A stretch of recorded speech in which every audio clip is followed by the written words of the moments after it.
Highways దేనికైనా ఒక పద్ధతి అనేది ఉంటుంది. అది దాటిన రోజు ఇక ఎవరు ఆపలేరు. సాక్షి పత్రిక వాళ్ళు ఏకంగా కొంతమంది డిఎస్పీలకి అడిషనల్ ఎస్పీలుగా ప్రమోషన్లు ఇవ్వటానికి లంచాలు తీసుకున్నారంటూ పైసామే ప్రమోషన్ అంటూ సాక్షి లేఖంగా ఒక న్యూస్ ఐటెం రాసుకుంటూ పోయారు. దానితో ఈ పోలీసు సంక్షేమ సంఘం, పోలీసు అధికార సంఘం వాళ్ళు ఉన్నారు కదా, ఆ పర్సన్ శ్రీనివాసం మీద ఉండే వాళ్ళు వెళ్ళి తాడేపల్లి పోలీసుని కంప్లైంట్ ఇచ్చారు. దెన్ వచ్చిన వార్త చూశారు, ఏ పేపర్ చూశారు, సాక్షి పత్రిక. దెన్ సాక్షి పత్రిక ఎడిటర్ ఎవరు, ఆయన మీద కేసు.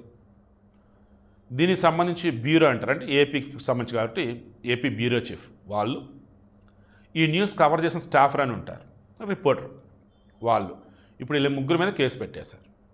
అంతేగానే కాదా, ఇప్పుడు కష్టపడి పనిచేస్తూ ఉన్నటువంటి పోలీసులు వారి పనితీరును మెచ్చుకుంటూ ప్రమోషన్లు ఇస్తూ ఉంటే ఆ ప్రమోషన్లు వచ్చేసి వాళ్ళ పనితీరు చూసి కాదు, వాళ్ళు ఇచ్చిన లంచాల బట్టి ప్రమోషన్ ఇస్తారంటే ఎంత దారుణం, ఎంత దరిద్రం అసలు అది. ఇప్పుడు సాక్ష్యాలు చూపాలి సాక్షి వాళ్ళు. అదర్వైజ్ ఆ ఆర్టికల్ రాసిన వాళ్ళు కానీ, పబ్లిష్ చేసిన వాళ్ళు కానీ, ఆ న్యూస్ కవర్ చేసిన వాళ్ళు కానీ మొత్తం మీద ఇప్పుడు చట్టపరంగా చర్యలు అయితే ఉంటాయి. సో ఇది పద్ధతి. ఏంటి పద్ధతి? తప్పుడు వార్త ఇచ్చారన్నప్పుడు వీళ్ళు వాళ్ళ మీద దాడి చేయడం, కొడతాం, చంపడం కాదు, చట్టపరంగా వాళ్ళని ఎదుర్కోవాలి. కంప్లైంట్ ఇచ్చారు. ఇప్పుడు ఏ రకంగా సాక్షి వచ్చేసి కవరప్ చేసిద్ది, లేదన్నప్పుడు ఇదిగో మా దగ్గర సాక్షిలోనే అని చెప్పేసి చూపెట్టిద్దా చూద్దాం. నేను మరలా చెప్తున్నా, అది ఏ పేపర్ అయినా, ఏ ఛానల్ అయినా, ఇంక్లూడింగ్ నా ఛానల్తో సహా, అది న్యూస్ కరెక్టా రాంగా అన్నది, ఆ న్యూస్ ఇచ్చే వాళ్ళ క్రెడిబిలిటీ అన్నది మీకు ఇంపార్టెంట్ విషయం, మర్చిపోకండి.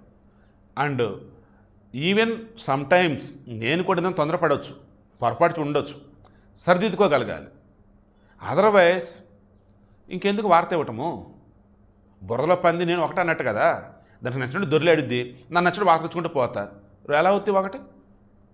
సో అంతిమంగా జర్నలిజం అన్నది ప్రభుత్వానికి ప్రజలకు మధ్య వారధగా ఉండాలి తప్ప, ప్రభుత్వం మీద బురద జల్లుతూ ప్రజలని పిచ్చోళ్ళని చేసేటటువంటి అది జర్నలిజం కాదు. సాక్షికి త్వరలో బుద్ధి చెప్పే రోజులు వస్తాయని నాకైతే అనిపిస్తుంది. ప్రజలే బుద్ధి చెప్తారు. ఆ పేపర్ని కొనకుండా ఉండటం కావచ్చు, ఆ ఛానల్ చూడకుండా ఉండటం కావచ్చు. ఈలోపు చట్టపరంగా అన్నప్పుడు ఈ బ్రాడ్కాస్ట్ కౌన్సిల్ దానికి సంబంధించి అండ్ పేపర్స్ ప్రెస్ కౌన్సిల్ వాళ్ళు లైక్ వీళ్ళు మొత్తంగా ఈ సాక్షి సంబంధించి త్వరలో అయితే చట్టపరంగా తీసుకునే చర్యలు ఏవైతున్నాయో జర్నలిజాన్ని బతికించే విధంగా ఉంటాయని నేనైతే అనుకుంటూ ఉన్నా.